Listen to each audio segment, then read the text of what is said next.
Class, how are you? Welcome to week 13, and we're going over chapter 19 in the PowerPoint. But I also want to look at week 19, week 13 as well. Chapter 19, the PowerPoint for chapter 19, your original post number 7, and your mini homework set. Again, on the mini homework sets, please keep in mind to do, and it's where most people miss their points or their references. Going back to last week, again on the reply post, people miss references a lot of times, and you'll shut off points for that. So please don't do that. Let's take a look at chapter 19 for the week 13. Very interesting chapter, I believe. It's on gangs and other dangerous groups. I'm not going to hit all that. It's a huge chapter. I want to go over a couple different things, however. That a lot of times in communities, you as citizens may notice gang activity, and a lot of times law enforcement may not address gang activity right away until it's so noticeable. It's very difficult to catch up the enforcement efforts for it. So a lot of times that happens. We tend to ignore it until it's a huge issue, and then it ends up being a huge issue. You may be able to read the newspaper where you are and see that there may be gang activity in your community itself. Gangs define common group of individuals recognized by name and symbol.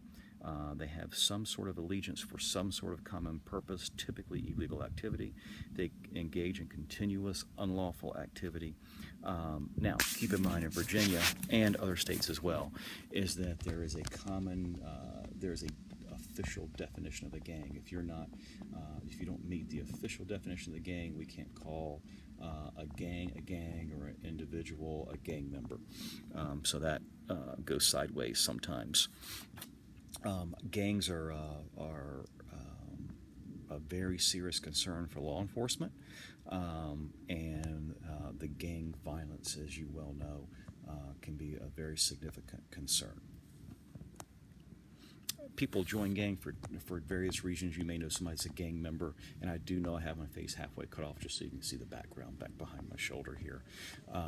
They may get into that gang activity because they have a lack of a family structure, for protection in neighborhood, many different reasons there, or maybe they're familial. Their entire family has been in a particular gang. I like to look at different types of gangs, and I think it's very important to do that. Outlaw motorcycle gangs, we call them ONGs. Outlaw motorcycle gangs are prevalent in your community. Gang members in the military, so there may be a section of gang members in the military, sometimes to obtain training. There are female-only gangs, very interesting, street gangs and prison gangs. There may be other gangs as well in addition to that, but that's some of the typical ones. I'm looking down because I have some bees flying around my feet. It's kind of interesting as I continue to do that. Try to look at my PowerPoint, look at you on this video, and look at the bees that are flying around me. I think something interesting, and I'm not going to go too much longer so I can upload these videos in a reasonable amount of time, that as we look at something called transnational organized crime, we know we have organized crime. Question whether or not that's actually gang activity or we just define it as organized crime. We look at transnational organized crime, it would be international crime, so crime from Bolivia to the United States.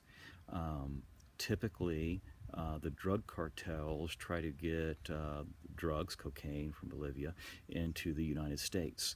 What we're finding now is sometimes there's a linkage between the transnational organized crime cartels and street gangs. There's a business relationship that the cartels have entered into and the street gangs have entered into. The cartels get the drugs to the United States. Particular gangs work with the cartel to distribute that. It's not the same organization. It's two different organizations that have gotten together for business purposes, that being the narcotic sales. All right, hope you're having a good day, and I'm going to get on to some other videos. Thank you.